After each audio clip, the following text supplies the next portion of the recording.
এরা হয়তো আপনার বাড়িতেও কখনো এসেছে, এদেরকে চিনতে পারছেন? হ্যাঁ, এরা 200-300 টাকার বিনিময়ে আপনার বাড়ি থেকে ভাঙা মোবাইলটা কিনতে এসেছে। কখনো হয়তো জিরে, হলুদ, গুঁড়ো মশলা এগুলোর বিনিময়ে আপনার বাড়ি থেকে ভাঙা মোবাইলটা কিনতে এসেছে।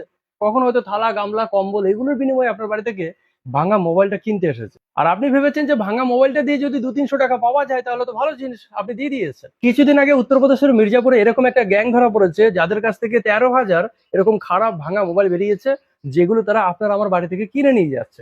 আপনার মনে হয় যে আপনার খারাপ মোবাইল থেকে কি আর তথ্য তারা পাবে, তাই আপনি হয়তো সেগুলোকে 200-300 টাকা বিক্রি করছেন।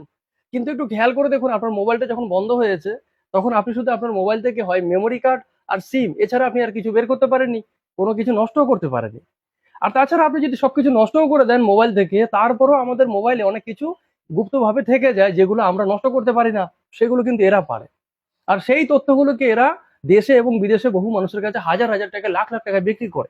আপনি হয়তো ভাবছেন যে আপনি আপনার ভাঙা পুরনো মোবাইলটাকে 200-300 টাকার বিনিময়ে বিক্রি করে দিয়ে বেশ কিছু পয়সা পেয়ে গেলেন, সেটা তো আপনার কোনো কাজে লাগছে না।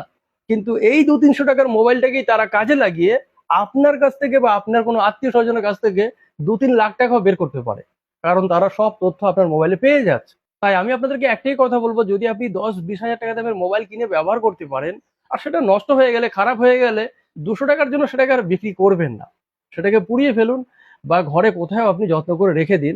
এগুলোকে বিক্রি করবেন না, তাহলে সেটা আপনার এবং আপনার আত্মীয় স্বজনের জন্য বিশাল বড় বিপদ হতে পারে।